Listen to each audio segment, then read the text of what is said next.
Our next guest has been at the forefront of the fight for reform of the country's marijuana laws. We're joined by Congressman Troy Carter, who represents Louisiana's 2nd District. Congressman, you are the lead sponsor of the bipartisan Marijuana Misdemeanor and Expungement Act, which seeks to clear the records of the people who have been pardoned by President Joe Biden's executive order. Why do you feel it's crucial to take this one step further to clear the records of the thousands of people who have been charged for simple marijuana offenses? Thank you very much, Reverend Al, for having us here to talk about this very important issue. The expungement is the natural next step. Having a pardon obviously is huge, and I applaud the president for this action.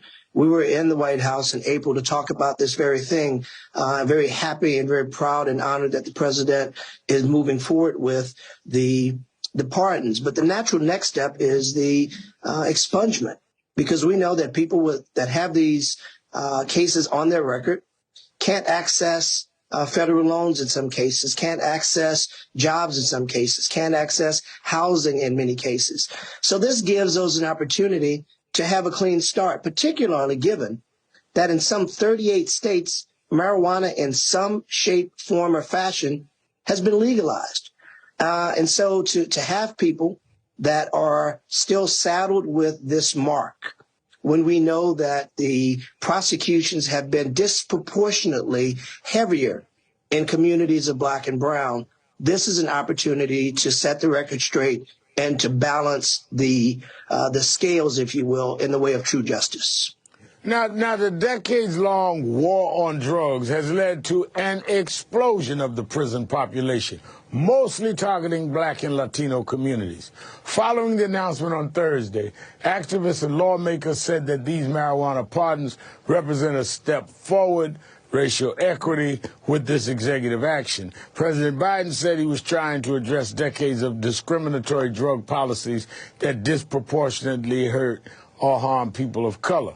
Now, studies have found that despite similar consumption patterns, Black Americans are nearly 4 times as likely as whites to be arrested for marijuana-related violations, though they have the same pattern of using and possessing marijuana. What is your take on this, Congressman? We see that every day. We have seen it for years, and unfortunately, we still see that level of disproportionate prosecution, disproportionate arrest, disproportionate challenges or arresting individuals or probable cause.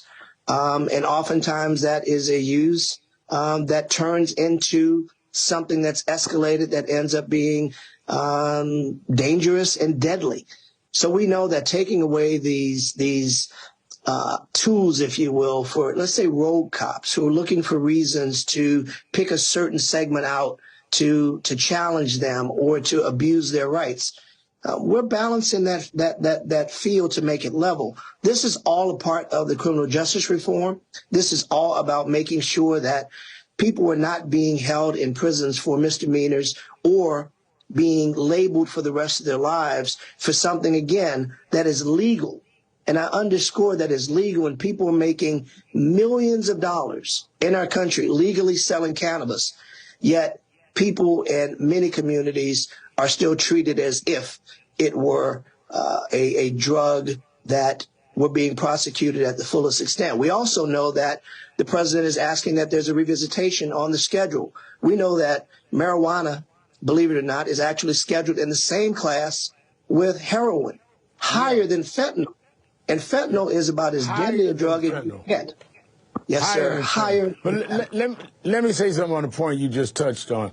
Texas Governor Greg Abbott said on Thursday that he won't consider President Biden's call for governors to pardon simple state possession offenses. His opponent, Beto O'Rourke, said he would. Now, meanwhile, research shows that support for legal marijuana is currently at a record high of 68%. Recreational marijuana use is currently legal in 19 states and is decriminalized in 27. As you've been a proponent of marijuana legalization in your state of Louisiana, what do you think is stopping more states from legalizing the substance? I'd be honest with you in telling you that I think a part of what has been slowing the process down is some are waiting on figuring out how they can monetize it. We've seen this happen with casino gambling. We've seen this happen in many cases where the engine to slow down an enterprise until some have an opportunity to figure out how to capture or monetize it instead of allowing the marketplace to determine it. Many states have allowed the marketplace, and I think that's what we should do. And I think what ends up happening, why you find this slow roll into these things, and not necessarily because of a disbelief in the efficacy of the legislation. Many times it's because of an effort to control the economic engine of it. Congressman, while I have you, Senator John Kennedy, who represents your state of Louisiana, recently released a new ad campaign, a campaign ad, I should say, as he seeks re-election this midterm season. In it, he uses language that underscores rhetoric on the war on drugs, saying, quote, if you hate cops just because they're cops, the next time you get in trouble, call a crackhead. What's your reaction to an ad like that? I think it's unfortunate that Senator Kennedy chooses to blow the dog whistle of racism. Listen, we all recognize that they're good cops and they're bad cops. But to somehow suggest and to use this dog whistle of an attack, to use hurtful language about an issue that we know is in fact as much an issue as the opioid crises. When people were addicted to crack in the mid-'80s, it was, oh, lock them up. But then when it became an issue of opioids, then we recognized, wait a minute, there's an illness associated with this. Well, the same thing is applicable for those people that are addicted to crack cocaine. We now recognize that we should do something about it by providing treatment. Arrest people who break laws and commit crimes, but people who are addicted to drugs should get treatment. Yeah. And for Senator Kennedy to try to use this as a political ploy, it's unfortunate, unnecessary, and it doesn't do any good to unifying our country or moving forward with the resources we have to protect and to serve. Congressman Troy Carter, you succeeded a very effective congressman in Cedric Richmond, and I told him that it's going to be hard once he left and went to the White House, and he said you ought to see the guy coming behind me. And the early forecast has been very positive. I heard a lot about you last week when we both were at the Congressional Black Caucus. Thank you for being with us.